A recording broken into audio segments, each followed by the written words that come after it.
चत्तारि मंगलम अर्हंता मंगलम सिद्धा मंगलम साहु मंगलम केवली पनत्तो धमो मंगलम चत्तारि लोगुतमा अर्हंता लोगुतमा सिद्धा लोगुतमा साहु लोगुतमा केवली पनत्तो धमो लोगुतमा चत्तारि शरणं पौजामि अर्हंता शरणं पौजामि सिद्धा शरणं पौजामि साहु शरणं पौजामि केवली पनत्तो धमो शरणं पौजामि चार शरण चार मंगल चार उत्तम करे जे भवसागर थी तरे ते सकल कर्म नो आणे अंत मोक्ष तणा सुखले अनंत भाव धरीने जे गुण गाय ते जीव तरीने मुक्ति जाय संसार माई शरण चार अवर शरण नहीं कोई जे नर नारी आदरे तेने अक्षय अविचल पद होय अंगूठे अमृतव से लब्धि तणा भंडार गुरु गौतम ने समरिये तो सदाय मनोवांछित फल दाता।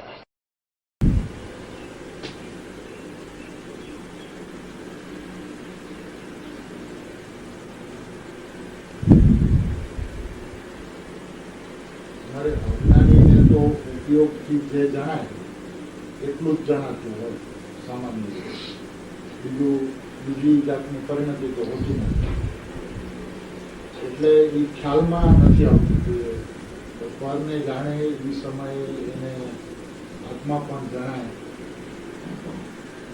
એ વિચારથી નક્કી કરવાનું રહ્યું ને, એ તો એને પરિણતિ તો છે નહીં, એને વિચારથી જે નક્કી થાય એ કરવાનું રહ્યું.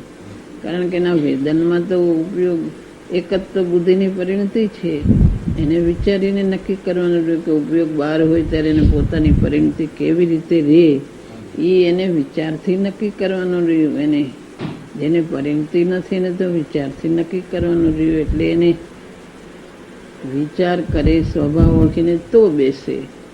એને કંઈ વેદનથી તો નક્કી છે નહીં, એટલે મુશ્કેલ પડે નક્કી કરવું. સ્વભાવ ઓળખીને નક્કી થાય જુદું બાકી એને મુશ્કેલ પડે.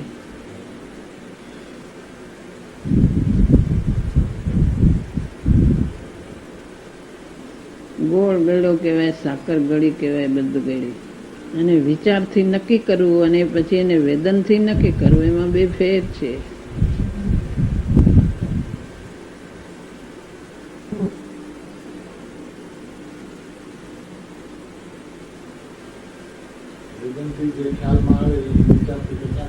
વિચારથી ને એ તો એને પ્રતીક તેને અમુક ન્યાયથી યુક્તિથી એમ નક્કી થાય. પણ એ અનુમાન પ્રમાણ પણ સત્ય હોય છે.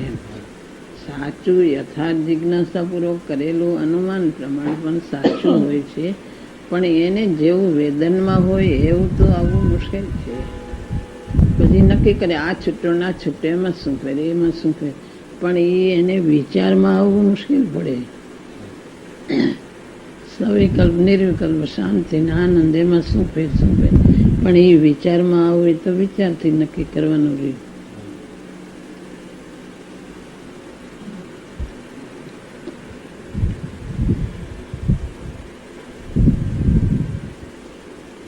પણ વિચારથી નક્કી કરી શકાય છે.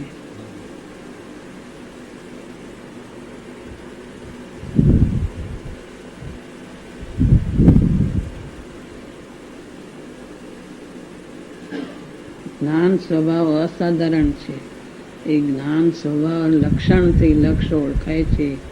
પછી એનું વેદન શું હોય, આનંદ શું હોય, સવિકલ્પ દશા કેવી, નિર્વિકલ્પ દશા કેવી, એ બધું તો એને વિચારથી નક્કી કરવાનું રહે છે.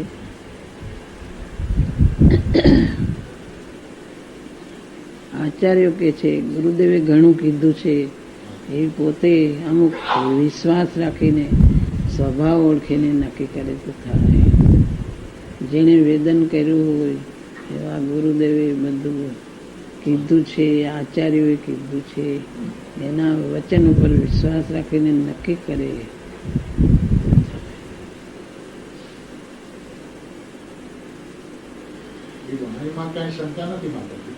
એ તો શંકા નથી, તો તમે જાણો આટલું પૂછો છો, પણ એ નક્કી તો વિચારથી જ કરવાનું રહે છે.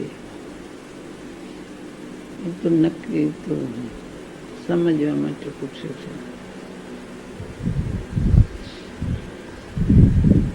પણ એનો ઉત્તર આ છે એ કંઈ દેખાડી શકાતું નથી. એ તો જેટલું કહેવાય એટલું કહેવાય છે.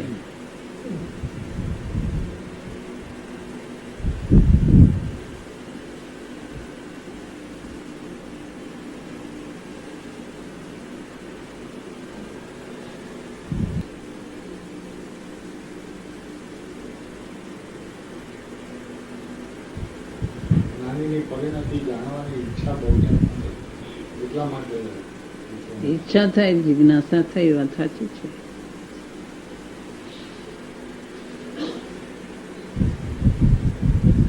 પણ નક્કી કરવાનું તો પોતાથી જ રહે છે ને.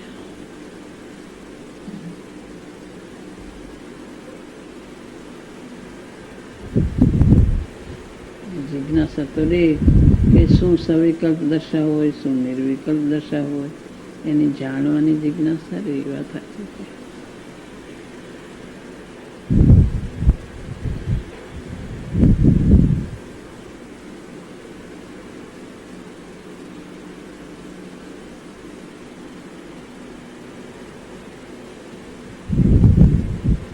સામાન્ય રીતે જ્ઞાન પણ હું જ્ઞાન કરું છું અને પેલું જ્ઞેય છે એવું અજ્ઞાન્ય તો હોતું નથી.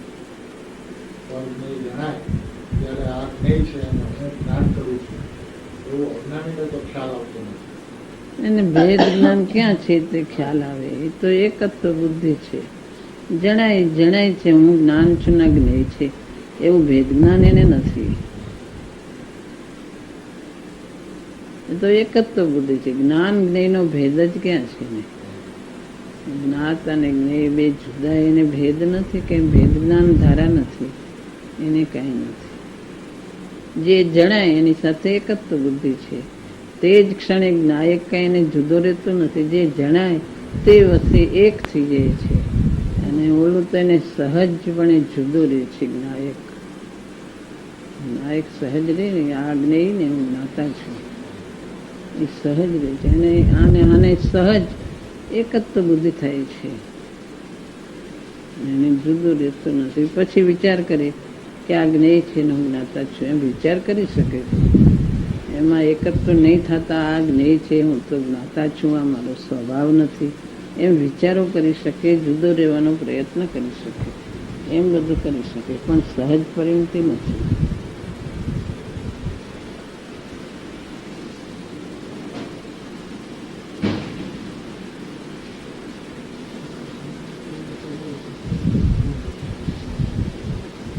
તો ધારા જ એવી છે કે આ જ્ઞેય જણાય તો હું જાણનારો એનાથી જુદો. સહજ ધારા છે એ પરિણતિ જ એને અંદરથી સહજ પ્રગતિ છે. અને એવી પુરુષાર્થની ધારા છે, એની એવી પુરુષાર્થની ધારા રહે છે અને એવી પરિણતિ પ્રગટ થઈ છે. એને વિચારવું નથી પડતું.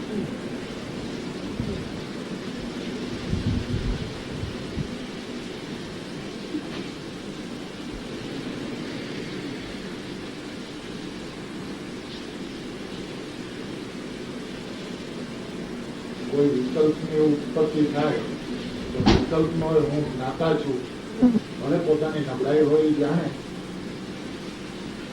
વિકલ્પ થાય તો પણ હું તો જ્ઞાતા છું એ તો જ્ઞાનીની સહજ રીતે એને વિકલ્પ કરીને એમ વિચાર નથી કરવો પડતો કે આ વિકલ્પનો જ્ઞાતા છું. વિકલ્પ ઉઠે એ વખતે જ્ઞાતા જ રહે છે. એ તો નબળાઈને લઈને જોડાય છે, બાકી હું તો જ્ઞાતા છું. અમુક અસ્થિરતા થાય છે.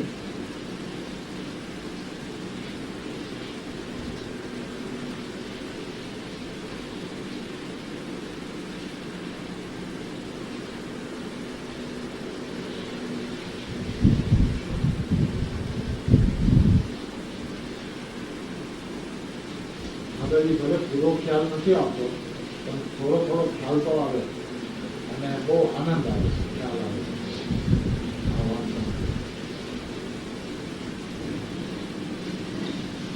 એ જાતનો ખ્યાલ આવે, મહિમા આવે, ભેદ જ્ઞાનની નિર્વિકલ્પ દર્શન એની મહિમા આવે તો સારું છે.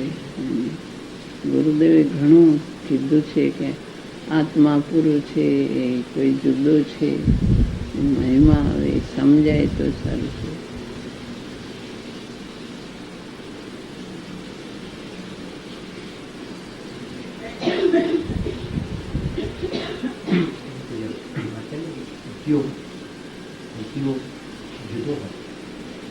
જુદું કામ કરતો હોય એ વખતે શુદ્ધ પરિણતિમાં હું જ્ઞાય છું એમ જ્ઞાનીને નિરંતર રહ્યા કરે. જ્ઞાનીને પણ કોઈ અપેક્ષા એ તો એ પ્રકારનું પરિણમન તો રહ્યા કરે જે કર્મ પણ એ વખતે હું આ વાણીઓ છું કે ફલાણો છું ફલાણો એવું હરેક પરિણમન તો એને લઘુરૂપ પરિણમનમાં એ તો ચાલે જ કરે છે કે જ્ઞાનનો સ્વભાવ જ આ રીતે છે કે ઉપયોગમાં જુદું હોય તો પણ એક લઘુરૂપ પરિણમન તો બીજું અંદરમાં ચાલ્યા જ કરે છે. ઉપરથી અનુમાન કરવું હોય તો જ્ઞાનીની શુદ્ધ પરિણતિ અને એના ઉપયોગનું આ રીતે અનુમાન થોડું થઈ શકે. અનુમાન તો થઈ શકે, અમુક એના સ્વભાવ અને પરિણતિ ઉપરથી અનુમાન થઈ શકે. એ લબ્ધરૂપ પરિણતિ છે કે હું આ છું તે છું. અને જ્ઞાનીને એની પ્રગટ પરિણતિ રહી છે. એ વખતે એ અનુમાન થાય, અમુક અનુમાન દ્રષ્ટાંત ઠીક, પણ એને ગૌણ પડી એમ રહે છે કે હું આ છું એમ લબ્ધમાં. એ લબ્ધ ને આ લબ્ધ બે જુદું છે. આ જે ઉઘાડ રૂપ લબ્ધ છે જ્ઞાનીનું છે તે ઉઘાડ રૂપ લબ્ધ છે. એનો ઉપયોગ બહાર હોય તો એ અંદર એને ઉઘાડ રૂપ પરિણતિ છે કે હું નાયક છું. ઉપયોગ એ તરફ નથી, પણ એ લબ્ધ જુદું છે. ઉઘાડ રૂપ લબ્ધ છે.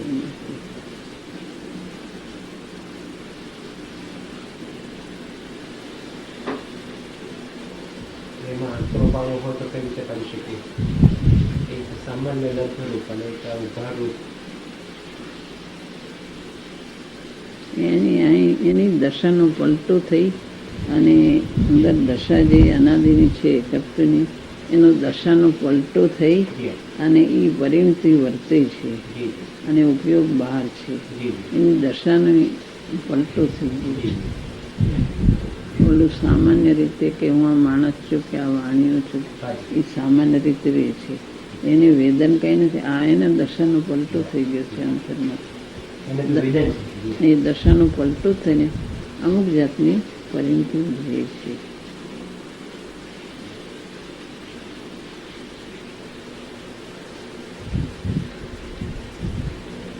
કોઈને અંદર ઊંડું કઈ દુઃખનું વેદન હોય અને બહાર બધે જોડાતું હોય તો અંદરથી એને દુઃખનું વેદન, અમુક જાતનું કાંઈ દુઃખ લાગ્યું એનું દુઃખનું વેદન હોય. એ વેદનને એ ભૂલતું નહીં. એ વેદન આ દુઃખનું છે. ઓલું એને નાયકનું શાંતિનું વેદન જે ઊંડું પલટો થઈને આવેલું છે. ઉપયોગ બહાર હોય તો એને એ ભૂલાતું નથી અંદરથી.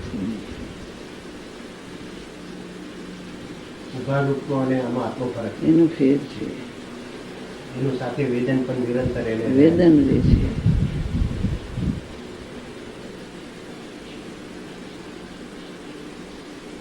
એક દ્રષ્ટાંત છે. એ એક દ્રષ્ટાંત છે કે દુઃખનું વેદન હોય, કંઈ કાર્યોમાં જોડાય, કોઈક જાતનું અંદર દુઃખ લાગેલું હોય તો કાર્યોમાં જોડાય તો એ બહુ રસપૂર્વક એમ જોડાઈ નથી શકતું. અંદર દુઃખનું વેદન રહ્યા કરે છે. એ આ દુઃખનું છે. ઓલું એની નાયકની સહજ પરિણતિ પલટો ખાઈને આવેલી છે. અમુક અંશે શાંતિ નહીં છે. બહુ વિશેષ કાર્યમાં એ એકત્ર થઈને જોડાતો નથી અને અંદરમાં એની પરિણતિ ઉઘાડ રૂપ રહે છે.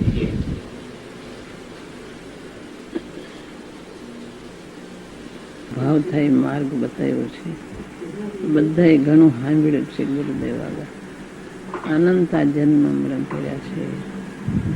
આકાશના એક પ્રદેશે અનંતવાર જન્મ મરણ કર્યા. આ જગતના જેટલા પૂતગળ પરમાણુઓ છે એ બધા અનંતવાર ગ્રહ્યાને છોડ્યા છે. શરીર પણ એવા અવસર્પિણી કાળના અનંતા કાળ ચક્રમાં ભમ્યો છે.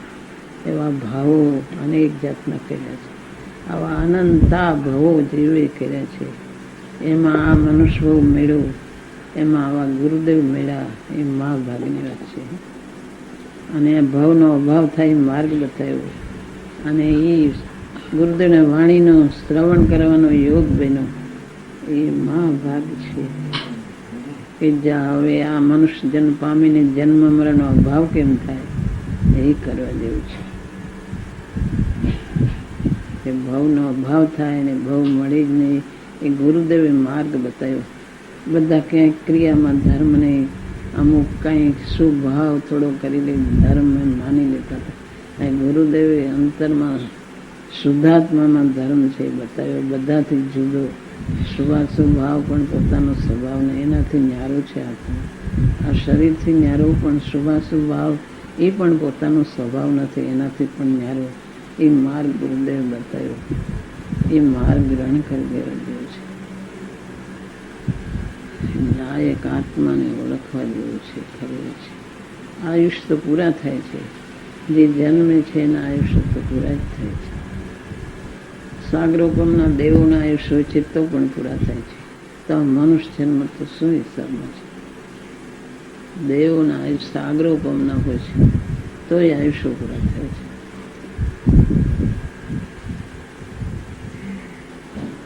અનંતા કાળ ચક્ર ગયા, અનંતા દેવના ભવો કર્યા જીવે, અનંતા તિર્યંચોના, અનંતા મનુષ્યોના, અનંત નરકના, એવા અનંતા ભવો કર્યા. એમાં અત્યારે આ ગુરુદેવ મળ્યા, પંચમ કાળમાં પૂર્ણના યોગે મળ્યા, મહાભાગ્ય મળ્યા. તો એ માર્ગ ગ્રહણ કરીને કેમ આત્માનું કલ્યાણ થાય અને ભવનો ભાવ થાય એ કરી દેવા જેવું છે.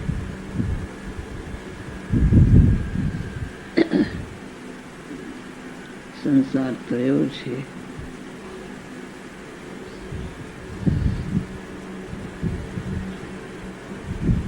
ક્ષણ ક્ષણમાં ફરી જાય એવો આ સંસાર છે.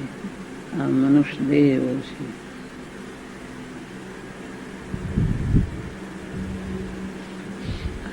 ચક્રવર્તી તીર્થંકરો બધા દીક્ષા લઈ લેતા હતા આ સંસારનું સ્વરૂપ દેખીને.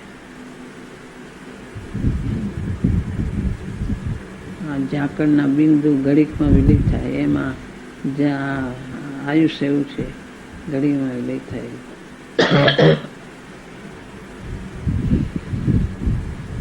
તે આત્માનું સ્વરૂપ કેમ ઓળખાય, નાયક કેમ ઓળખાય, એનું કેમ એ અંદરથી પ્રગટ થાય, સમ્યક દર્શન એ માર્ગ ગુરુદેવ બતાવ્યો એ કરવા જેવું. અનંતકાળમાં જીવને બધું મળ્યું છે, એક સમ્યક દર્શન અપૂરું છે. જીનવર સ્વામી મળ્યા નથી એમ કહેવાય છે, મળ્યા તો પોતે ઓળખ્યા નથી. એ દુર્લભ ને આ સમ્યક દર્શન દુર્લભ છે. સમ્યક દર્શન પ્રાપ્ત કરે તો ભવનો અભાવ થાય છે.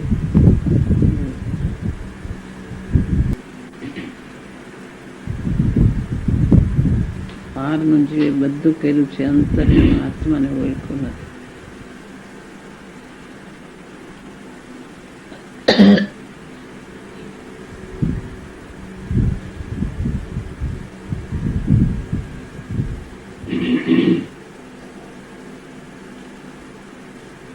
તમને બધાને ઘરમાં એ રુચિ છે, એ જ કરવાનું છે. વાંચન વિચાર આત્માનું સ્વરૂપ કેમ ઓળખાય, આત્માની રુચિ કેમ વધે, બધા એ કરવા જેવું છે. ચક્રવર્તીઓ, રાજાઓ બધા આત્માની સાધના કરતા હતા, ગ્રહસ્થાશ્રમમાં કરતા ને પછી મુનિ થઈ જતા હતા. અને કેવળ જ્ઞાન પૂર્ણતા, પૂર્ણ સાધવાને માટે